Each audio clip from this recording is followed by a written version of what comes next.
Je savais pas les mots à ce moment-là, mais maintenant, je les sais. De subir du gaslight. Je me trompe ou t'as tendance à prendre sur toi ce qui va pas bien? Quand tu dis pas réellement de communication, ça... On s'est tout dit quand on s'est séparés. Les 6 années précédentes, ben, c'est ça, on se connaissait pas, en fait. Même s'il y a des choses qui me déplaisaient, ben, j'avais pas le courage d'être toute seule. Ça faisait 1 an que j'étais à la maison, collée sur mon bébé. J'ai retrouvé la femme en moi. Je pensais que je m'étais guérie. Je pensais que ma relation d'avant était une relation avec un pervers narcissique. Là, après avoir vécu la relation suivante, vraiment difficile psychologiquement. Ça a commencé super fort. C'était comme une personne parfaite. Red flag. Il m'a dit « Va voir quelqu'un, puis tant que tu n'auras pas été en baiser un autre, je te touche plus. » J'avais peur, oui, parce que je pense que j'étais en choc post-traumatique. Tasse-toi, je t'éclate la tête dans le mur. Il avait un pénis courbé, ce qui l'aidait à... Ce qui lui donnait un avantage. Ce qui lui donnait un avantage. Il a déjà organisé une retraite pour 4 filles escortes au chalet. Un soin de la trame. Un soin de la trame. Ouf. OK. Tes amis date? Oui. Si tu me résumais leur expérience en quelques mots. Est-ce que je peux dire que c'est de la merde? Là, pour de vrai, je te juge pas, mais tu voulais te faire aimer, hein? Ouais, je voulais donc ben qui m'aime. Aujourd'hui, je m'assois avec quelqu'un que je connais bien, que j'apprécie particulièrement. Un être humain magnifique, une femme magnifique. Elle s'appelle Agathe, avec qui j'ai partagé beaucoup de choses. C'est une personne pure, je dirais. Toujours souriante, toujours le cœur sur la main. Des traumas, des blessures, des patterns, tout le monde en a. Surtout en relation. Elle a une vie quand même chargée. Mère de 2 enfants, 2 pères différents. Puis une 3e relation après ça qui a été avec un complotiste qui semble pas avoir été très gentil avec elle. Une relation non standard, non monogame. Aujourd'hui, elle a dit elle-même, les relations standards, ça n'a pas été le plus grand succès pour elle. Pour ce qui est du couple, justement, les stats sont pas si reluisantes que ça. Fait que des fois, ça me fait me questionner. Est-ce qu'on est vraiment fait pour ça? J'ai pas la réponse. J'ai été en couple standard toute ma vie. Généralement, au bout de 3-5 ans, c'était recommencé. Agathe a vécu quelque chose de similaire. Puis aujourd'hui, ben, elle a le courage de se challenger et d'essayer quelque chose de différent. Elle espère trouver quelque chose de mieux là-dedans. En attendant, j'ai plein de questions pour elle. Elle prétend pas avoir la réponse à tout. Elle prétend juste avoir le courage de se questionner. Puis ça va peut-être parler à d'autres parce ce qu'on va chercher ensemble à soir, c'est ce que femme veut. Allô, Agathe. Salut. Es-tu bien? Peut-être. Écoute, on se niaisera pas, on va commencer ça assez vite. Les chiffres viennent des États-Unis, mais grosso modo, les couples, les mariages, les couples sérieux crashent dans 56% des cas. Mm-hmm. Et du 44% qui reste, une bonne partie reste ensemble juste pour les enfants ou pour d'autres raisons. Et ça laisserait, je mets tout au conditionnel parce que je suis pas un expert, mais ça laisserait juste 29% des gens qui sont réellement bien dans leur relation dite standard. Ça fait pas beaucoup? Ça fait pas énormément. De cette gang-là, il y en a plus que 50% qui se réessaient dans les 3-5 ans suivants avec des résultats similaires, mais un peu moins pires. Mais grosso modo, ça, c'est les chiffres. Mm-hmm. Si Agathe se définit en quelques mots, ça donne quoi? Agathe, une maman, une femme un peu gamine, puis surtout très, très curieuse. Quand elle était jeune, Agathe, Mm-hmm. elle s'imaginait sa vie amoureuse comment? S'imaginait en couple, pas nécessairement mariée, avec 2 enfants. C'est pas ça qui s'est passé. C'est pas du tout ça qui s'est passé, en fait. T'as combien d'enfants? J'ai 2 enfants, mais de 2 pères différents. OK. Avec des relations qui n'ont pas duré longtemps. C'est quoi pas longtemps? 6 ans les 2. Ben, c'est pas si pas longtemps, hein, Bon, mais moi, je m'imaginais... par rapport à ce que tu t'étais imaginé au départ. Oui. Là, c'est pas du tout ça. Si tu résumes ta relation avec le père du plus vieux. C'était une relation fusionnelle, mais sans beaucoup de communication. On se chicanait jamais, mais on se parlait pas. Mais on était tout le temps ensemble. Il venait avec moi voir mes amis, j'allais avec lui à son travail. En tout cas, c'était vraiment fusionnel. On n'était comme pas capable de se séparer. Tout le temps ensemble. Ouais. C'est allé vite. Vous avez emménagé. C'est allé vite. On s'est rencontrés. Puis j'ai quitté Québec pour déménager à Montréal au bout de 6 mois. Fait que c'est ça. On se connaissait pas tant que ça. C'est quand même rapide. Quel âge t'avais? 24 ans. Mais quand tu dis pas réellement de communication, ça s'exprimait comment, non, ça? on se parlait dans la vie de tous les jours, mais je veux dire, on s'est jamais dit comment on se sentait. En fait, je me rendais pas compte qu'on se parlait pas. Je me suis rendu compte qu'on s'était jamais parlé quand on s'est séparés. Parce que là, on se disait des millions de choses qu'on s'était jamais dit.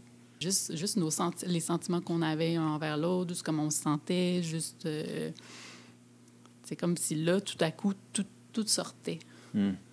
Fait que, si ça allait pas bien les années d'avant, on se l'était pas dit. On vivait juste. On vivait. On faisait nos affaires. Toi, t'en étais consciente que ça allait pas ou c'était pour toi, c'était comme ça? Non, c'était comme ça. OK. Moi, je posais pas cette question-là. Non, on était là. On n'avait jamais abordé genre de problème, je sais pas. Je sais pas, peut-être qu'il trouvait qu'on faisait pas assez l'amour. Je sais pas, mais il me l'avait jamais dit. Moi, peut-être que je trouvais qu'on sortait pas assez, mais je lui avais jamais dit. On se disait rien. Puis on s'est tout dit quand on s'est séparés. Puis c'est à ce moment-là, je me suis rendu compte que toutes les 6 années précédentes, ben c'est ça, on se connaissait pas, en fait. Puis qu'est-ce que vous gardez ensemble? Puis je pense qu'on s'aimait, mais c'était rassurant. Hey boy, je me voyais pas faire des choses toute seule. Je pense que j'étais un peu en mode dépendante affective, peut-être. Peut-être. Tu sais, c'est lui qui prenait mes rendez-vous, qui appelait. Tes rendez-vous? Mes rendez-vous pour aller chez la coiffeuse. Tout ce qui demandait de l'interaction ailleurs, là, tu sais, à l'extérieur de nous, c'est lui qui le faisait. OK. Fait que c'est comme lui qui faisait tout le travail d'aller vers les autres. Puis moi, j'étais en arrière, puis je me laissais guider. OK. Mais là, à ce moment-là, c'est comme si j'avais plus de personnalité. Puis je vivais à travers lui. Fait que même s'il y a des choses qui me déplaisaient, ben, j'avais pas le courage d'être toute seule. Raconte-moi la Chine. Ben, il est parti pour un travail à l'extérieur, en Chine, pendant 7 mois, quand notre enfant avait 1 an. Ton plus vieux. Mon plus vieux. On venait d'acheter notre maison, notre première maison. Puis je recommençais à travailler le mois après son départ. Ça faisait 1 an que j'étais à la maison, que je voyais personne, à part lui, collé sur mon bébé. Puis là, lui, il est parti. Pour le travail. Pour le travail, oui. Fallait que je retourne au travail, moi, que je vive toute seule, pour la première fois depuis un bout. Avec un jeune enfant? Avec mon enfant d'1 an. Puis là, j'ai retrouvé la femme en moi. Ah oui? Ouais. Comment ça s'exprime, ça? Ben là, tout d'un coup, je redécouvrais qu'est-ce que j'aimais, ce que j'avais envie de faire. Je me suis mis à trouver les gens au travail cute. Là, j'avais tellement passé la première année avec mon enfant collé, c'est la fusion maman-bébé. Puis là, tout d'un coup, je retrouvais la femme en moi. OK. Ça a un petit peu éclaté le couple. Comment ça s'est fait, ça? En fait, on s'est dit, à un moment donné, que vu qu'il était parti pendant 7 mois, qu'on pouvait aller voir ailleurs, un et l'autre. Okay. Il me l'a exprimé en me parlant de la nourriture. Il m'a dit, tu sais, son plat préféré, c'est le spaghetti, mettons, mais ça se peut que tu aies envie de manger de la pizza. C'est comme, OK. Ouais. Toi, t'étais le spaghetti dans l'histoire? Ouais, je sais pas. Je pense que c'était de la lasagne dans le temps, Ah, ok. mais en tout cas. Fait que là, il m'avait exprimé ça comme ça. Hmm. Puis j'étais comme, ouais, c'est pas bête et tout. Puis lui a rencontré 2 filles là-bas. Hmm. On s'en parlait. Puis moi, j'ai commencé à avoir une petite histoire avec quelqu'un au travail. OK. Puis on s'en parlait aussi. OK. Il le savait. Mais là, il y avait un peu de communication à ce moment-là, quand même. Il y avait un peu de communication À distance. à distance. Puis là, ben, c'est ça, hein? Je suis tombée amoureuse de la personne que je fréquentais. Hmm. Puis là, ben, ça a commencé un petit peu de cachette. Parce que Tu te là, sentais coupable? ben, là, la façon qu'on faisait les choses ou que je faisais les choses, ça convenait peut-être un peu moins. Au père? Ouais. OK. Au départ, il avait donné des règles. Ben là, tu peux aller voir quelqu'un d'autre, mais il faut pas qu'il vienne dormir à la maison. Bon, ben, on est allé à l'hôtel. Tu sais, là, tu voyais que ça commençait à le déranger, que je vois cette personne-là. Mhm. Pourquoi tu penses? Ben, peut-être qu'il sentait que je m'attachais. Hmm. C'est-tu vrai? Oui. Oui, je m'attachais. Puis là, on avait une règle aussi, c'était qu'on se parlait tous les jours sur Skype dans le temps. Hmm. Puis à un moment donné, j'étais un peu tannée de passer mes soirées sur Skype. Fait que là, j'avais envie de sortir, d'aller voir l'autre personne. Fait que là, je pense que ça commençait à grincer un peu. Puis comment ça s'est terminé, tout ça? Ben, je suis allée le rejoindre à la fin de son contrat. C'était loin, tu sais, c'est Macao. Puis, je pense que dans les 3 heures de mon arrivée, je lui ai dit que j'étais en amour avec quelqu'un. Ta décision était-tu prise en partant? Je voulais pas le quitter, mais fallait que je dise, fallait que ça sorte. Fallait que tu dises la vérité. Fallait que je dise la vérité, ouais. Il y a plein de gens qui ne disent pas. C'est quand même honorable de le faire, je pense. Ouais, mais je me sentais pris avec cette espèce de feeling-là, de mensonge. Puis, ouais, je pense qu'on était dans le lit, puis je lui ai dit ça.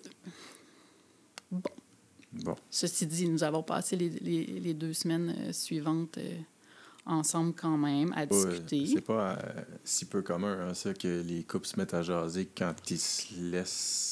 Moi, ça m'est arrivé. Là. Ouais. Ben, c'est triste un peu. Mhm. On se rend compte, en fait, tu te rends pas compte que tu te parles pas. Puis là, tout d'un coup, tu fais, voyons, il y a plein de choses que je savais pas. Mhm. Sauf qu'à chaque fois qu'on était ensemble au lit, mettons, il était comme, je le sais que tu penses à lui pendant qu'on a du sexe. J'étais comme... T'es un peu transparente, hein? Un petit peu. Ah ouais. Un petit T'as peu. de la misère à cacher quoi que ce soit. Un Hein? peu, hein? Ouais. Ouais. OK. C'est assez difficile de mentir. OK. Ça solde la relation du premier enfant. Ouais, après ça, on a essayé, mais j'avais pas envie de quitter l'autre. Puis tout ça, fait que ça a fini par clasher, puis on s'est séparés. OK. Cette personne-là que tu as rencontrée pendant cette relation-là, c'était pas lui le deuxième père? Non. Non. Lui, il était en couple, là, il avait une famille. Ça aurait pas été un bon fit, là. Avec toi? Avec... ouais. Il était pas bien avec lui-même. Tu sais, il était comme un peu bad boy. OK. Je sais pas. Il avait besoin de... Il y avait de la rage en dedans. Je sais pas. OK. Ça aurait pas fité. OK. Mais je le savais. Même si j'étais amoureuse, j'aurais aimé ça qu'on devienne un couple, là, puis qu'il laisse sa blonde, puis tout ça, mais... Donc, quelques moments passent, quelques années passent. Tu repenses ta carrière. Ah ben oui. En fait, quand j'ai laissé le père de mon ado, c'était pendant ma crise de la trentaine aussi. Là, j'avais envie de tout changer. Donc là, j'étais en architecture. Là, j'ai 30 ans. C'est pas vrai que j'en ai encore pour 30 ans à faire ce que je fais. Let's go, essayons de faire autre chose. Puis j'avais toujours aimé faire la cuisine. Alors, allons prendre un cours de cuisine. Là, je rencontre un beau grand gars que je trouve donc bien charismatique, qui est dans mon cours. Puis, ça deviendra le père de mon 2e enfant. OK. Mais à quel moment tu commences à le trouver charismatique? Je pense à la journée d'accueil. On était dans la file d'attente, puis là, je l'ai spoté. Mais je pensais qu'il y avait une blonde, puisqu'il était avec une fille. Mais je l'avais trouvé donc bien beau. on était dans les mêmes cours. Il parlait donc ben bien devant tout le monde. Toutes les autres filles le trouvaient donc ben hot. Ça a-tu allumé quelque chose en toi, ça? Peut-être un petit esprit de compétition. Ouais. Puis il était un peu après moi. On se teasait. Puis c'est ça. Finalement, on a décidé d'avoir une soirée, une date. Et puis, ce fut le début de la dégringolade de cette histoire. À la première date? Ouais. 3 jours après la première date. La première date a bien été. Promenade dans le parc, petit pique-nique, dodo à la maison, etc. Puis le lundi suivant, quand on retournait à l'école, tout. Il est comme disparu. Il a disparu. Dans quel sens? Il n'a pas disparu, il était encore là, mais la vibe était complètement différente. Tout d'un coup, c'est comme s'il voulait séparer sa vie amoureuse de sa vie professionnelle. Okay. Et donc, il ne fallait pas que les autres le sachent. Mais les autres le savaient parce que ça faisait 3 mois qu'on se cruisait devant tout le monde, tu sais. Fait que tu as cessé d'exister. J'ai cessé d'exister en public à l'école, surtout. C'est ça, notre date était le vendredi, puis le lundi, j'existais plus. Assez qu'une de mes collègues de classe était venue me dire « Voyons, qu'est-ce qui se passe, tu sais? C'est vraiment bizarre entre vous. » Puis ça aurait dû être la fin de cette histoire. Mais, comme j'étais encore en mode de dépendance affective et probablement besoin de validation aussi, ben, j'ai essayé fort que ça continue. Ça a été assez difficile. Ah oui? Ouais. Pourquoi? Donc, ça a été 1 an et demi à l'école déjà de chicane, en fait, parce que... Ah oui, carrément. Ben, en fait, cette relation-là, ça a été des chicanes... possiblement presque tous les jours, je dirais. Et ou dire des choses qui me plaisaient pas. Te faire dire ou te dire? Ben, moi, que lui dire j'aimerais ça que ça se passe comme ça versus comment c'est en train de se passer. Ou lui qui me dise les choses qu'il aimait pas. Je pense qu'il y a pas mal tous les jours. OK. Pendant 6 ans. C'est long. C'est long. Je voulais que ça fonctionne à l'école parce que là, il était donc bien populaire. Est-ce que tu penses que tu t'es battu pour le garder justement parce qu'il plaisait aux autres? Très, très probablement. Ah oui, hein? C'est le diagnostic que tu poses maintenant? Eh oui. On s'est laissé à un moment donné, je pense, quand on était encore à l'école.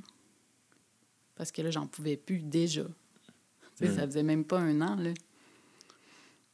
Puis on a repris comme 2 semaines plus tard, mais c'était tellement pas une bonne idée, mais en tout cas. Il est arrivé 1 ou 2 grossesses là-dedans? Juste une. Juste une. Mais ça a été... Ça a été ton 2e enfant. Oui. Ça faisait un bout qu'on était ensemble quand je suis tombée enceinte. Parce qu'on s'est quittés, elle avait 2 ans, puis ça a duré 6 ans. Donc, ça faisait quand même presque... Ça faisait 3 ans qu'on était ensemble. Donc, j'ai toffé, là, 3 ans. C'est comme ça que tu le qualifies? Tu as toffé 3 ans? Oui. OK. Oui. J'appelais ma mère, je pense, à toutes les semaines pour pleurer. J'ai pleuré tellement pendant 6 ans. Au moins 1 fois par semaine, pendant 6 ans. Ah oui, OK. À chaudes larmes? Hein? Oui. Oui. Wow. Pourquoi tu t'infligeais ça? Peut-être parce que, de un, j'avais comme raté ma première relation. Je voulais que celle-là, ça fonctionne. Mais je le sais pas, là, le reste, pourquoi. C'est encore dur aujourd'hui? Ben, de comprendre pourquoi je suis restée aussi longtemps. Oui, c'est dur. Du jour 1, ça fonctionnait pas, puis je suis restée encore. Je sais pas. Je voulais pas avoir l'air la fille avec qui ça marche jamais. Je sais pas. C'est une pression que tu te mettais à toi-même, au fond. Peut-être. Je me mets beaucoup de pression. Ah oui? On y reviendra. Oui. Puis si tu la qualifiais, cette communication-là, dans cette relation-là?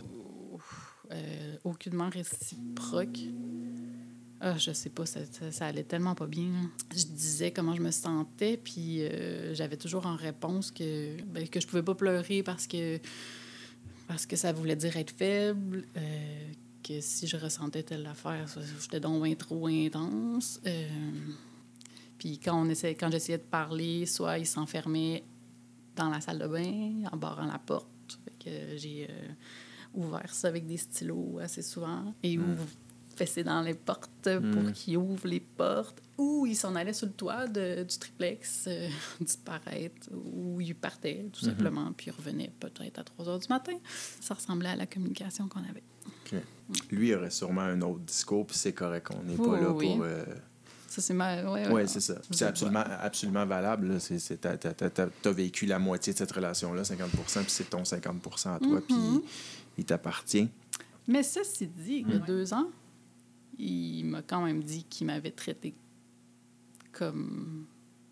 Pas de la marde, là, c'est pas ses mots, mais qu'il avait pas respecté la femme que j'étais, puis qu'il s'en excusait. Ben, je dirais chapeau à lui, c'est déjà énorme d'en prendre conscience, même si c'est tardivement. Puis toi, t'avais probablement pas les outils que t'as aujourd'hui aussi pour essayer de démêler tout ça. Non, là. moi, je voulais juste y rentrer dedans pour qu'il me parle. Fait que c'était pire, il s'en allait. J'avais aucunement la bonne façon de faire. Je me trompe ou t'as tendance à prendre sur toi ce qui va pas bien? Ben, tu te trompes pas. Comment ça s'exprime, ça? Ben, dans cette relation-là, j'avais l'impression justement que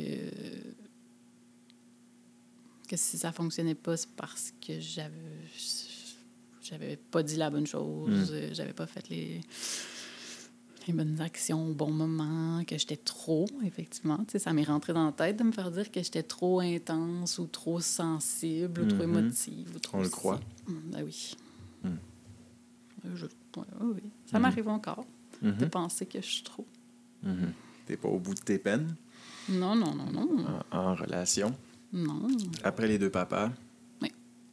Arrive une relation moins conventionnelle. Oui, je dirais que c'était une relation ouverte, non exclusive. Elle commence 1 an après papa numéro 2. Quand je pensais que je m'étais guérie. Je pensais que ma relation d'avant était une relation avec un pervers narcissique, là, pour mettre les mots. Je pensais que c'était ça que j'avais vécu. Et non, c'est pas ça. Après avoir vécu la relation suivante... OK, je vois où tu t'en vas. OK. Je sais que la deuxième n'était pas ça. C'était juste... Ça marchait pas entre vous deux, mais c'était pas ça. C'était pas ça. Donc... après 1 an, je pensais que j'allais bien. Puis là, je rencontre quelqu'un sur une application de rencontre.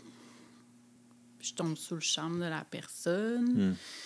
Mais là, il me dit qu'il a envie de papillonner, puis pas être en relation exclusive. Moi, je me permettrais pas de juger ce bout-là. Là. Jusque-là, c'est des décisions d'adultes, puis tant que tout le monde est d'accord, ça va, là. Probablement que je me suis dit que je le ferais changer d'idée. Mais ceci dit, je me dis, bon, c'est un discours qui revient à ça. C'est pas la première fois que je l'entends. Oui, non. Finalement, je pense que beaucoup de femmes pensent qu'ils vont pouvoir faire changer d'idée. Est-ce que c'était ton choix, la relation ouverte? Puis est-ce que... Non, c'était pas ton choix, OK. Est-ce que ça t'intriguait quand même ou pas du tout? Pour en fait, faire c'est pas plaisir? vrai. Ça m'intriguait parce que j'avais déjà eu une conversation avec un autre ami qui me parlait du polyamour. OK. Puis j'avais trouvé le concept intéressant. Mais pour que ça marche, ces choses-là, d'habitude, puis je n'en suis pas un expert, mais ça prend des balises, des règles. Ça prend beaucoup de communication. Ça prend des... j'ai perdu le mot, là, mais en tout cas, pas des règles, mais des trucs qu'on détermine ensemble. Ouais. Qu'est-ce que ça m'intriguait? Oui, probablement, mais est-ce que j'ai fait ça parce que je voulais garder la personne? Très fort, probablement. Quand on s'est parlé plus tôt, tu l'as qualifié de la pire relation de ta vie. Oui. Pourquoi? Parce que celle-là, je pourrais dire que c'était une relation avec un pervers narcissique, mais c'est aussi... ça a été vraiment difficile. Non, je pense que c'est une relation avec... Ah oui. C'est encore dur aujourd'hui? Non, vraiment moins. OK. Mais il y a eu beaucoup de manipulation. Ça s'exprimait comment, ça? Tabarouette. De 1000 façons. Ça a commencé super fort. C'est comme une personne parfaite. Red flag. Ça me semble que j'écrivais à mon ami, je disais, voyons, il est donc bien parfait, lui. Quelqu'un de charmant. Charmant, hyper charmant, hyper lumineux, au dire de pas mal tout le monde qui le connaissait de l'extérieur. Mhm. C'est ça. Ça a commencé à shifter quand j'ai déménagé proche de chez lui, après 1 an. Où là, il a commencé à avoir un petit peu de chaud-froid dans nos interactions. OK. C'était la première fois qu'il démontrait ce côté-là. Probablement qu'il l'avait montré un peu avant, mais je le voyais pas du tout. Là, je suis partie j'habitais quand même relativement loin de chez lui, puis j'ai vendu ma maison pour être plus proche de chez lui, parce que je pensais faire une bonne affaire immobilière et tout ça. C'est déjà un petit pattern récurrent, ça. C'est aussi un petit pattern récurrent. Puis à partir de ce moment-là, c'est comme j'étais plus dans mes affaires. Mm-hmm.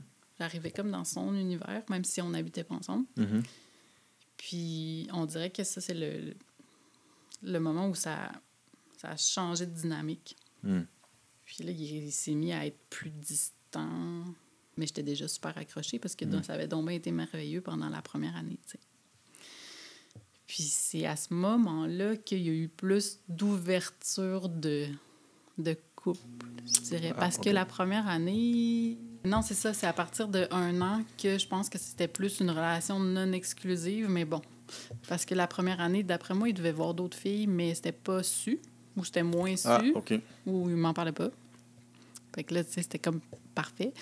À partir de 1 an, là, c'était plus discuté. On s'en parlait. OK. Mais c'était nouveau dans la relation, ça? Non, c'était... Ben, tu sais, au départ, il m'avait dit qu'il voulait papillonner, fait que c'était pas vraiment nouveau, sauf que la façon, tu sais, on était comme tout le temps ensemble, puis c'était donc bien idyllique, que je m'imaginais qu'il allait voir d'autres, mais on s'en parlait pas tant. Puis tu voulais pas tant le savoir? Je voulais pas tant le savoir, non. C'était dur à chaque fois que je le savais, mais en tout cas... C'était dur pour toi? Oui. OK, à accepter? Oui. Mais c'est ça, la première année, je pense qu'il n'y en a pas eu de temps. OK. Puis après la première année, là, il a commencé à en avoir plus. Puis quand j'exprimais des craintes, des peurs, de la jalousie, tout ça, hey boy, c'était difficile là, parce que avec lui aussi, j'étais trop intense, j'étais vraiment jalouse. Okay. Ça a commencé comme ça. Puis jusqu'à un moment où il m'a dit va donc voir quelqu'un toi aussi. Il m'a poussé parce qu'au départ moi j'avais pas envie d'aller voir d'autres personnes à l'extérieur. À un moment il m'a dit va voir quelqu'un puis tant que t'auras pas été en baisant, c'était clairement ça là. Tant que t'auras pas été en baisant un autre, je te touche plus. Oh super. Ouais. Puis je l'avais même par écrit, il m'a envoyé un email. On appelle ça une relation réconfortante. Ouais, j'étais comme bon. Ben, je vais y aller. Donc, je me suis mis sur le site, les apps de rencontre. Puis, ben, j'ai rencontré quelqu'un. Puis, je suis allée le voir. Puis là, je lui ai dit. Là, ça fonctionnait pas. Qu'est-ce qui fonctionnait pas?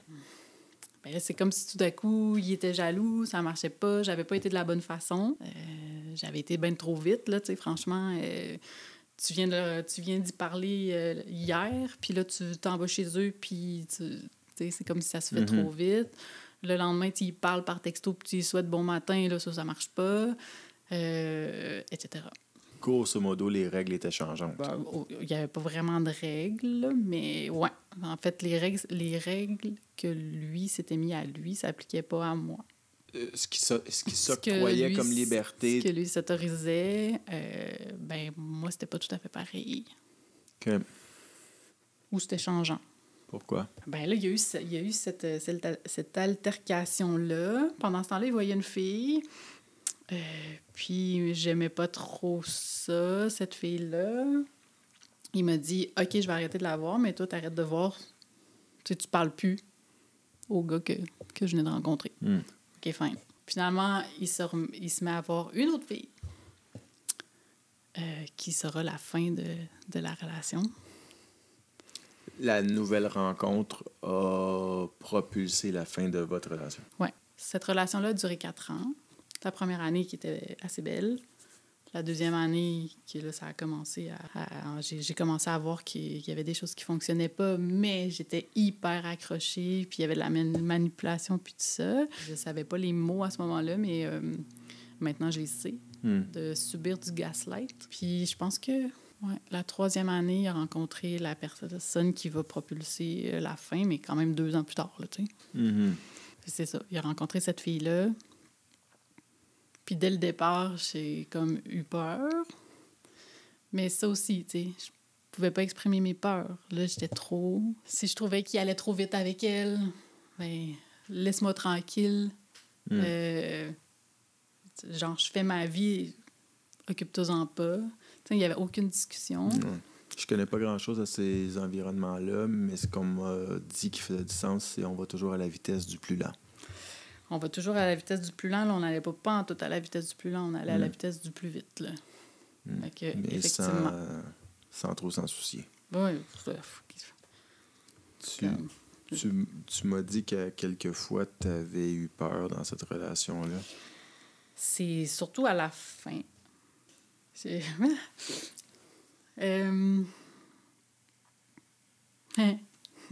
sais plus quoi dire. Ça allait vraiment... Non, ça va. Ça allait vraiment pas bien. Fait que là, j'avais mes crisettes de filles jalouses, de peur, de tout ça. Puis cette journée-là, je pense que je suis allée bouder dans ma chambre là, parce que je savais qu'il voyait encore la fille que je voulais plus qu'il voie. Je l'avais laissé. J'avais décidé de reprendre parce qu'il m'avait donc fait une espèce de grand discours que j'étais la femme de sa vie, puis qu'il verrait plus l'autre fille, puis qu'il s'excusait de tout ce qu'il avait fait, etc., etc. Puis finalement, j'ai fini par comprendre qu'il la voyait encore. Fait que je m'en vais bouder dans ma chambre. Il avait jamais arrêté de l'avant. Il avait arrêté peut-être 1 mois, là, puis ça avait recommencé après. Fait que je m'en vais bouder, il vient me voir, ben voyons, boude pas, nanana. Puis là, j'y explique que, tu sais, j'ai décidé de revenir de revenir dans la relation qu'il m'avait promis qu'il y avait pu, mais que là, je vois bien qu'il la voit, puis que j'ai peur qu'il la trouve mieux que moi, puis qu'il parte. Puis là, il me dit comme... c'est un peu ça qui va arriver. En tout cas, c'est difficile de redécrire ce qui s'est passé, mais en tout cas, il me dit quelque chose comme ça, tu sais. Puis il y avait un chien. Puis là, son chien était dans le lit avec nous. Puis quand il m'a dit ça, je me fâche, puis je tasse son chien, tu sais. Puis là, son chien tombe à terre, puis il fait un petit cri qui s'est fait mal. Fait que lui, il se lève en tabarnak. Tu sais, je m'en vais, franchement, t'as fait mal à mon chien. Puis là, moi, j'essaye qu'il reste avec moi. Puis il se lève en crise pour partir. Puis moi, là, j'ai vraiment peur qu'il parte. Fait que je me lève en 4e vitesse, puis je m'en vais lui bloquer la porte. Parce que c'est ça. Là, je veux juste qu'il reste. Je veux m'excuser. Je m'excuse d'avoir fait mal à ton chien, d'avoir dit tout ça. Là. Puis il me dit... tasse-toi, je t'éclate la tête dans le mur. C'est ça. C'était hyper violent. Il l'a pas fait, là, physiquement, mais je veux dire... T'as eu peur? Sur le coup, pas tant. Ben, je me suis tassée puis je l'ai laissé partir en essayant de le rattraper, s'il vous plaît, dans les escaliers. Mais sur le coup, pas tant. Après, je me suis dit que c'était possible que cette personne-là s'en prenne à moi physiquement puis me fasse mal. T'avais cette impression-là? C'est là que j'ai réalisé que ça se pouvait que ça arrive, ouais. Ouais. Parce qu'avant, j'aurais jamais pensé ça, mais à partir de ce moment-là... Mais tu sais, c'est vraiment à la fin, là, comme 1 semaine ou 2 avant que je décide de partir pour de bon. OK. Qu'est-ce qui t'a décidé à partir, finalement? Oh, ça c'est une longue histoire. Mais je vais essayer de faire court. En plus de tout le chaud, froid, le gaslighting et tout ce qui se passait, j'étais pas bien. Il y avait l'autre fille qui voyait. C'était pendant la pandémie. Puis il était aussi complotiste. Ah! Donc, ce qui m'a décidé à partir... Tu étais vaccinée, toi? Oui, je me suis fait vacciner pendant la pandémie, mais je l'ai fait en cachette de lui parce que je savais que si je lui disais, il allait me quitter. Ou en tout cas... OK. Donc, j'ai été faire, dans le temps de la première dose, j'ai été la faire sans lui dire. Puis, je lui ai dit que j'allais faire ma première dose quand j'allais faire la deuxième. En tout cas. OK. Puis là, ça a pété aussi. Là. Et là, il me... Une relation pleine de confiance. Ah, c'était merveilleux. En fait, la journée avant que je décide de m'en aller, il m'a dit que je le contaminais sexuellement parce que j'étais vaccinée. OK. Puis, c'était un peu spécial. C'est là que je me suis un peu réveillée. En fait, ça n'a aucun rapport. Ça n'a pas d'allure, cette histoire-là. Parce qu'il se protégeait pas quand il allait voir ailleurs. Puis il allait souvent. Oui. Je sais pas à quel point il allait souvent, mais... Donc, il se protégeait pas quand il allait voir ailleurs. Puis, quand je lui avais demandé s'il se protégeait avec l'autre fille qu'il voyait, il m'avait dit ben non, mais qu'est-ce que ça change? Puis j'avais dit ben ça change tout. Puis là, la journée où il m'a dit que je le contaminais avec le vaccin, je lui ai dit je trouve ça quand même épatant que tu penses que je te contamine avec un vaccin alors que t'as pas peur des ITS ni du sida, tu sais. Puis il m'a répondu le sida, ça n'existe pas. Et les ITS, les ITSS, ça prend un terrain propice pour les attraper. Il faut genre avoir un corps acide ou... en tout cas, c'était comme... Si ton pH est balancé, tu peux pas avoir de maladie transmise sexuelle. Ouais, d'infection transmise. Ça ressemble à ça. Oui, super. Tout d'un coup, je me suis un peu réveillée. Fait que ça, c'est la journée avant que je parte, je pense. J'en ai parlé à ma psy. C'est comme là, je suis comme... J'ai peur un peu pour ma santé physique, en fait. Puis le lendemain, j'ai vu un post Facebook, alors qu'il était à ce moment-là plus du tout supposé voir l'autre fille. J'ai vu un post qu'elle a mis parce que j'allais voir sur ses réseaux sociaux à la fille en question. Un petit stalking. Un petit stalking. Puis j'ai vu que, en tout cas, avec la photo, je savais qu'il avait été avec elle. Donc ça, c'est les deux ensemble. Ce fut la grosse goutte qui a fait déborder le vase. Puis là, je suis partie, en fait. Est-ce qu'on a peur? Je sais pas comment j'ai réussi à partir. J'avais peur, oui, parce que je pense que j'étais en choc post-traumatique pendant un méchant bout en finissant cette relation-là. Je sais pas comment j'ai réussi à rassembler mon courage pour m'en aller, là, mais je lui ai écrit je comprends tout ce qui se passe, je sais pas trop quoi. Je te laisse tes choses, oublie que j'existe. Puis je suis partie, j'ai déménagé, genre 2 jours après. Mais oui, j'avais peur. J'avais peur de le croiser, j'avais peur de le voir. Je suis partie de chez nous, sans dire où j'allais. Comme en protection des témoins, là. C'était quasi ça. Je me suis arrangée pour qu'aucun de nos amis communs sache où je suis. Quand j'allais, parce qu'il fallait que je vide mon appartement, j'y allais furtivement. Je fermais tous les rideaux, je fermais les lumières. Je restais vraiment pas longtemps, puis après ça, je tremblais de tout mon corps pendant 2 jours après. T'en as avec un bout pendant cette relation-là. Mais quand j'étais dedans, non. C'était vraiment bizarre. Mais après, oui. Tu m'as pas raconté tous les détails, mais tu m'as parlé d'une histoire de carotte. Oh, oui. Tu voulais savoir l'histoire des carottes? Ben, Ça, m'intrigue. Ça, c'est une autre fois où on s'était fait des profils communs sur les réseaux de rencontres pour rencontrer ensemble. Puis, chacun de notre côté. Fait que lui, il matchait avec des filles, moi, je matchais avec des gars. Fait que je matchais avec un gars. je suis allée voir le gars toute seule. Puis, mon chum du moment voulait savoir tous les détails de ce que je dis, ce qui se racontait sur notre conversation. Puis l'autre avait expliqué un peu sa forme de pénis. Dans les textos, la personne que tu allais j'allais rencontrer avait comme un peu expliqué qu'il y avait un hey, mon Dieu, peux-tu dire ça? Qu'il y avait un pénis courbé, ce qui l'aidait à... Ouais, c'est ça. OK. Ce qui faisait que... Ce qui lui donnait un avantage. Ce qui lui donnait un avantage. Il frottait à la bonne place. Il frottait à la bonne place. Ah, OK. Bon. Fait que mon chum lit ça, puis tout ça, puis bon, c'est sûr que tu vas vouloir aller essayer, non. Mais il voulait que j'y aille parce qu'il voulait encore que j'aille voir d'autres mondes. Tu sais, comme ça, lui, ça le dédouanait d'aller voir d'autres filles. Donc, j'y suis allée.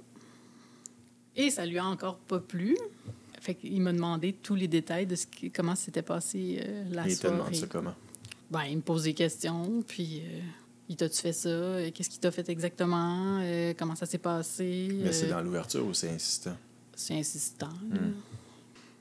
Un peu violent. Pas violent. C'est un peu... tu le sens que ça le dérange. Mais il veut quand même savoir tous les détails. Puis là, ben... Je lui donne tous les détails. En tout cas, ceci... Tu réponds à ces questions, finalement. Je réponds à ces questions du mieux que je peux, mais ça fait pas son affaire. Tu sais, ça fonctionnait pas. Là, c'était un peu dans la jalousie, j'imagine. Qu'est-ce qui fonctionnait pas? Ben, ça marchait pas, là. J'avais été voir quelqu'un de la mauvaise façon encore. OK. Et puis, on s'est vraiment chicané. Il est parti, il voulait plus me voir. Puis, à un moment donné, il m'envoie une photo de 2 carottes. Une carotte croche, puis une carotte droite. Là. Puis, comme, laquelle que tu préfères? En allusion à la forme du pénis de l'autre. Puis, j'étais comme... C'était tout le temps ça. C'était va voir ailleurs, rencontre des gens, mais quand t'en rencontres, ça marche pas.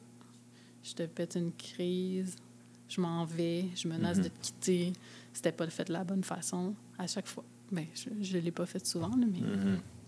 Fait que je veux toutes les libertés, mais quand toi t'en prends, finalement... Et lui, il pouvait ne pas se protéger avec les autres, dormir avec les autres, partir en camping avec une autre. Mais de mon côté, ça marchait pas. C'est quoi la plus grande folie que vous avez faite ensemble? On a acheté un chalet ensemble. En fait, De façon équitable? Non, pas du tout. En fait, on était un souper d'amis, il regardait Marketplace, je pense, sur Facebook, puis il a vu une maison, puis il a dit « Ah, je la veux. » Puis moi, je venais de vendre mon triplex, puis j'avais un petit peu de fonds. Fait que tu y as acheté un chalet? Fait que j'ai acheté un chalet. J'ai dit, ben, il veut un chalet, achetons-lui un chalet. On a acheté la maison. Comment vous avez réparti les trucs? En fait, comme il n'y avait pas assez d'argent pour ça, qui n'était pas solvable, j'ai fait la mise de fonds. On a splitté... Ben, il était pas solvable. Il a fini par être solvable parce qu'on a eu un prêt ensemble, 50-50 sur le reste. Mais j'ai... Sur le reste, après la mise de fonds. Après la mise de fonds. Ceci étant dit, comme je savais qu'il n'y avait pas les moyens de payer l'hypothèque, j'ai dit, ben, on va le louer sur Airbnb quand on ne l'utilise pas. Et quand on ne rentrera pas dans notre argent, ben, c'est moi qui vais payer la mensualité. Tu assumais déjà que ça allait pas marcher. Ben, j'assumais déjà que j'allais payer ça, l'électricité et tout. Fait que finalement, il n'a rien payé. Voilà. OK. Puis quand on a décidé de le... Puis quand c'est bien beau, Airbnb, mais quand c'est le temps de faire le ménage et tout ça... Ah ben oui, mais c'est ça. Mais ça, c'était moi qui m'en occupais. Parce que lui, il travaillait. Même moi aussi, mais lui, il travaillait. Fait que tu partais de Montréal, aller faire le ménage entre les clients. Donc, oui, parce que moi, je pouvais... C'est tellement niaiseux, pareil. Mais faut pas que tu te juges, là. Non, mais je sais, mais c'est comme... Tu sais, quand tu y repenses, là, c'est comme... Voyons donc. En fait, moi, j'ai encore un travail plus flexible. Donc, j'ai assumé que j'allais faire le ménage entre les locations à 1 heure de Montréal. Pas mal sur la totalité du temps où on l'a eu, parce que Ok. lui, il est allé une fois Faire le ménage. faire le ménage. OK. Il est pas allé pour autre chose. Ah, ouais. Il est aussi allé pour autre chose. Qu'est-ce que tu veux dire? T'es pas obligé de rien dire. Là. T'as l'air d'avoir une bonne anecdote que je connais pas. Ah, mon Dieu, mon Dieu, mon Dieu. Il a déjà organisé une retraite pour 4 filles escortes au chalet. Ah, c'est magnifique. Ah, c'est magnifique. Ouf. Et puis je te jure que je te juge pas, là. Je te le jure. Un week-end, un soin de la trame. Un soin de la trame. Ouais, mais là, ça va être trop long. J'ai-tu Ça. besoin d'avoir la trame soignée, moi, ou comment va se passer si on a besoin d'avoir la trame soignée? Si j'ai besoin d'avoir la trame soignée, là, ça le savoir. Ça veut dire quoi, ça? Un soin de la trame. Ouf! OK. Bon, une fête semaine avec 4 escortes, c'est toi qui fais le ménage, puis... Non, mais là, j'avais... il a fait le ménage? J'avais-tu fait le ménage? Je ne sais pas cette fois-là. Oui. Dis-moi que ton. Je pense pas. Ceci dit, j'ai préparé toute la bouffe, mais... T'as préparé toute la bouffe pour sa retraite à 4 escortes? OK, bon. OK. Je sais plus rien. Ouais, c'est magnifique. Ouais, fait que là, eux autres, ils payaient, je sais plus, là, 300$ pour 2 nuits, un soin de la trame. Voyons là. OK. La possibilité de confectionner une petite crème pour le visage avec des herbes, là, je ne m'en rappelle plus. Une petite promenade aux chutes, je sais plus quoi d'autre. Puis la bouffe inclus pour tout le week-end. Puis c'est toi qui as fait la nourriture. Puis j'ai tout préparé, la nourriture. Wow. Il m'a remboursé l'épicerie. Oh boy. Ouais. Bon, je sais pas ce qui s'est passé là-bas. Tu sais pas ce qui s'est passé, hein?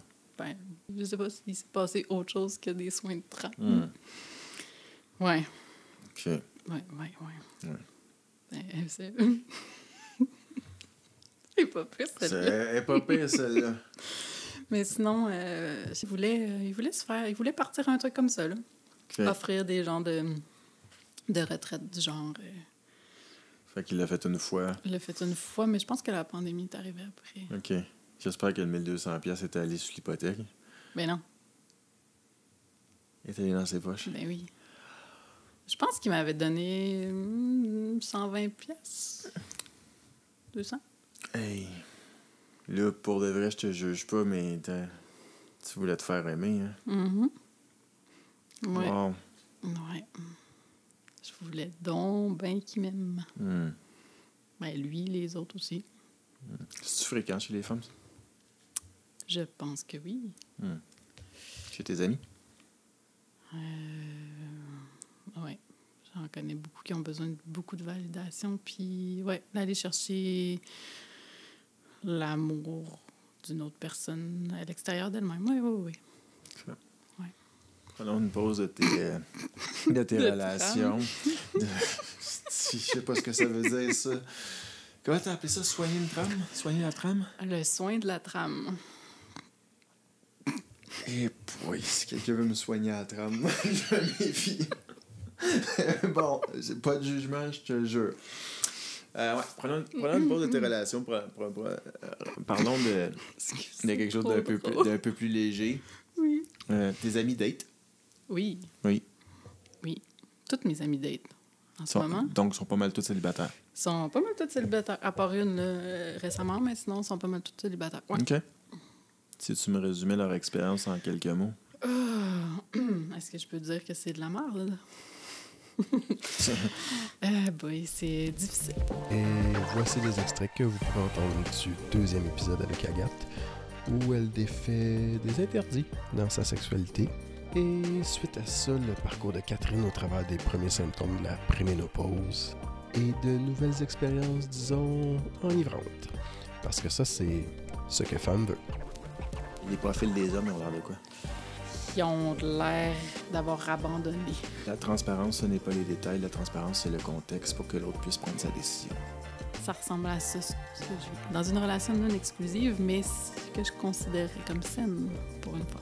Plein de petites anxiétés, des peurs, des tout ça qui remontent tout le temps, mais ce qui fait que je suis bien, c'est qu'à chaque fois que je les nomme... Et pourtant, le combo le plus heureux est la femme célibataire après 40 ans. Et là, ta libido va comment? En ce moment, mon libido va très, très bien. On a essayé les microdoses de champignons magiques, puis la MDMA. Ça va chercher une toute autre expérience. Hyper sensuelle. Vous faites l'amour pendant 3-4 heures? On fait l'amour pendant 3, 4, 5, 6, 7 heures, ouais. Je sais pas si tu vas aller là, mais tu m'as avoué que vous avez aussi rencontré ensemble. Oui. Préménopause, puis ménopause, puis là, moi, j'écoute, mais Ça rampe, ça sort. je veux pas l'entendre. Docteur Lisa Mosconi qui fait des scans du cerveau, puis elle a commencé à faire des scans pré et pendant ménopause pour voir la différence. L'activité cérébrale est clairement en baisse. Estrogen is to your brain what fuel is to your car. C'est là que j'arrive à ton fameux post. OK, t'es hot! Pourquoi? Oh, Je me wow! tiens la tête parce qu'elle est pas mal pleine. Je fais un coming out. Ça fait autour d'1 an que je vis dans le déni par rapport à après ménopause. Je me suis dit, c'est contagieux, si tu n'entends pas, ça t'arrivera pas. Je suis tellement irritable. Là. Tu le sais par cœur. Fait que j'ai une amie qui avait un l'overstock d'estrogène D'hormones. à ne pas faire. C'est incroyable. J'avais du Ah oui, hein? gaz. Puis là, j'ai des furoncles qui m'ont poussé en dessous des aisselles en grappe.